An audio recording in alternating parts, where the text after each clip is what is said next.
Beta, in last class we have studied till the point where the children actually lose their eyesight before getting adults because they are so into the furnaces and the dingy cells all the time that their eyes are actually more prone or more addicted to the darkness than to the light, and hence ultimately they end up in losing their eyesight.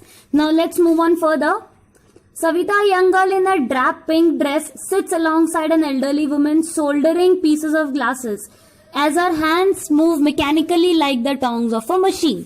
अब सविता नाम की एक छोटी सी बच्ची एक फटी हुई सी pink colour की ड्रेस पहनी हुई है और एक बूढ़ी सी लेडी के पास में वो बैठी हुई है and soldering pieces of glasses, glass के पीसेस को वो किसी तरह मतलब उसमें she is soldering them, she is modifying them, she is making something out of them. और उसके हाथ ऐसे मैकेनिकली चल रहे हैं जैसे मशीन के टोंग्स होते हैं ना, उस तरह से वो उसके हाथ जो है वो कॉन्स्टेंटली मूव कर रहे हैं. और उसको देखकर ऑथर को ये समझ नहीं आता है कि वो जो बच्ची छोटी सी जो इतनी बिल्कुल मशीन की तरह काम कर रही है और मशीन की तरह अपने हाथ उन चूड़ियों पर चला रही है, उन बैंगल्स की सैंक्टिटी, उन बैंगल्स की प्योरिटी, इंडियन कल्चर के इंडियन गर्ल के लिए वो बैंगल्स कितने पायस कितने प्योर होते हैं, उस प्योरिटी को क्या वो कभी बच्ची समझ पाएगी? जिन बैंगल्स को बनाने में वो मदद कर रही उनकी इंपॉर्टेंस क्या वो कभी समझ पाएगी? It symbolises an Indian women's suhag, जो इंडियन ट्रेडिशनरी कस्टम्स हैं. उन कस्टम्स में actually bangles that means an Indian women's suhag. सुहाग का बहुत बड़ी एक निशानी होती है बैंगल्स. वो छोटी सी बच्ची जो उन बैंगल्स को बनाने में मदद कर रही है, वो उन छोटे से बैंगल्स की इतनी बड़ी इंपॉर्टेंस को क्या कभी समझ पाएगी? ऑस्पिशियसनेस इन मैरिज में उसकी कितनी ऑस्पिशियसनेस होती, कितनी इंपॉर्टेंस होती है उसकी. It will dawn on her suddenly one day when her head is draped with a red veil, her hands dyed red with henna and red bangles rolled over onto her wrists.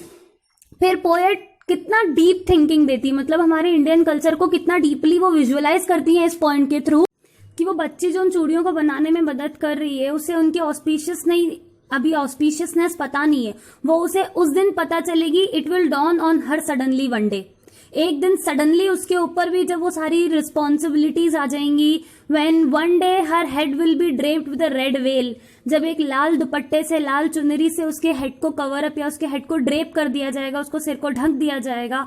Her hands dyed red with henna mehndi, actually mehndi is known as henna in English. एक दिन suddenly ये सारी auspiciousness और importance उसको समझ में आएगी जब उसके सिर पे वो लाल चुनरी उड़ा दी जाएगी, उसके हाथों को लाल कर दिया जाएगा मेहंदी से या फिर उसके हाथों में मेहंदी लगा दी जाएगी.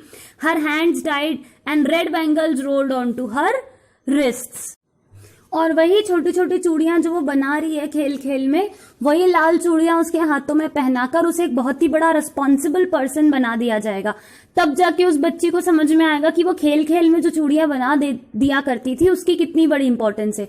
सो see how beautifully each and every point of Indian traditional marriage culture is depicted and what happens or what are the circumstances borne by a girl if she is young at the age of her marriage, very young, what all circumstances she has to bear. It is a beautiful depiction of that कि उसके सिर पे लाल दुपट्टा, लाल ओढ़नी उड़ा दी जाएगी. her hands will be dyed up with henna, उसके हाथों में वो लाल चूड़ियां पहना दी जाएंगी. शायद उस दिन उसे उनकी जो इंपॉर्टेंस है वो समझ में आएगी. then she will become a bride, the day she will become a bride, the day जब उसको दुल्हन बना दिया जाएगा तब उसे उन चूड़ियों की उतनी इंपॉर्टेंस जो है वो समझ आएगी. Like the old women beside her who became one many years ago, जैसे जिन वृद्ध लेडी के पास वो बैठी है, उन्हीं वृद्ध लेडी की तरह, उन्हीं वृद्ध महिला की तरह जैसे उनको भी कई साल पहले इसी तरह एक दुल्हन बना के एक बहुत बड़ी रिस्पॉन्सिबिलिटी उनके सर पे दे दी गई थी, शायद तब उन्हें उन चूड़ियों की अहमियत समझ में आई होगी. उन्हीं की तरह उस बच्ची को भी एक दिन वो इंपॉर्टेंस समझ में आएगी. She still has bangles on her wrist but no light in her eyes. अभी भी चूड़ियां तो है उसके हाथों में, कस्टमरी है, बच्चे भी, लड़कियां बड़े शौक से छोटी छोटी इंडियन कस्टम्स में चूड़ियां पहनती हैं, लेकिन उसकी आंखों में वो चमक नहीं है, वो खुशी नहीं है.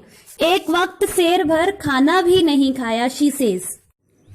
मतलब उस बच्ची ने एक वक्त उसका भी जो फुल टाइम मील होता है, वो जो पेट भर के खाना होता है, वो तक नहीं उसने खाया है।